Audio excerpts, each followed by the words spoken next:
So, the 2025 Kindle Paperwhite is finally here. And look, the big question on everyone's mind is pretty simple. Is it actually worth the upgrade?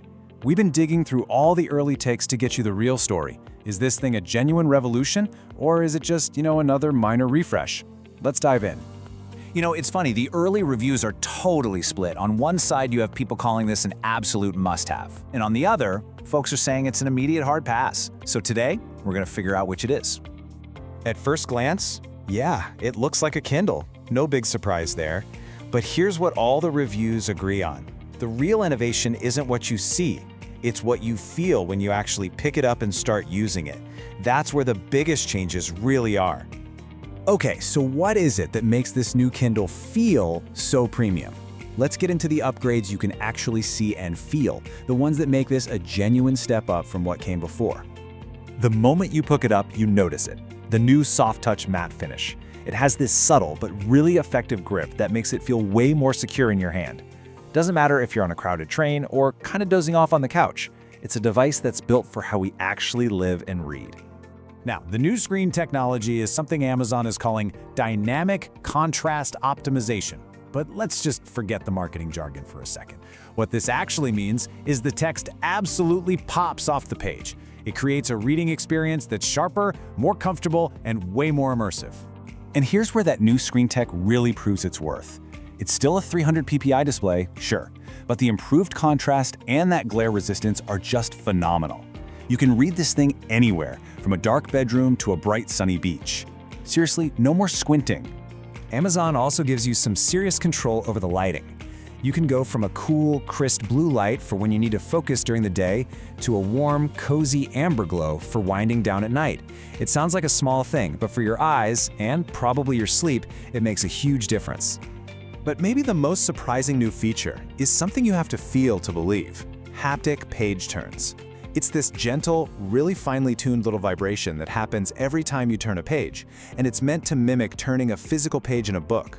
One review calls this a wildly satisfying hidden gem, and it's not just a gimmick. It really taps into something fundamental. In a world of sterile glass screens, it adds this satisfying physical sensation back into reading digitally. It makes it feel more immersive, more real. It's a tiny detail that makes a profound difference. And then there's the battery. After 2 full weeks of heavy daily use, there's still 40% of the battery left. One reviewer perfectly called this "forget where you put the charger for a month battery life." For anyone who travels a lot or just hates cables, that kind of freedom is a total game changer. But okay, let's pump the brakes. It's not all good news. No device is perfect, and the reviews are very clear that this new Kindle has some pretty significant, and for some people, really frustrating drawbacks. So what are the trade-offs? Because while those upgrades are genuinely impressive, Amazon made some puzzling choices, some omissions that might just be deal breakers depending on what kind of reader you are. And for a lot of diehard readers, this is the biggest disappointment of all.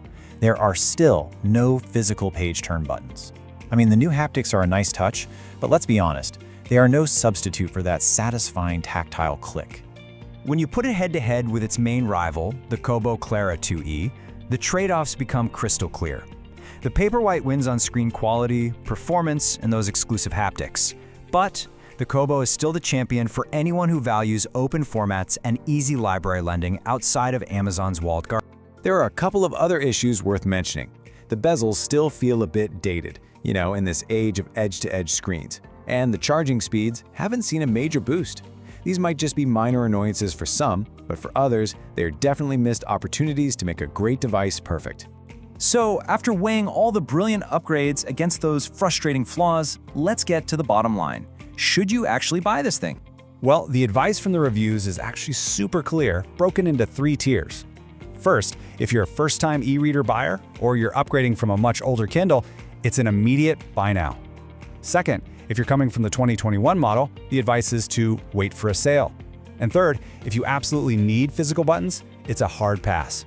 Simple as that. Ultimately, despite its flaws, the verdict is pretty decisive. This is the new e-reader to beat. For the price and the features you get, the 2025 Paperwhite sets the new standard. It's the device all other e-readers are going to be judged against this year. The Kindle Paperwhite 2025 is really a masterclass in focused, distraction-free reading. It's a device designed to do one thing and do it exceptionally well. And that leaves us with a fascinating question. In a world of constant digital noise and multitasking, is this radical commitment to a single, immersive experience the true future of reading?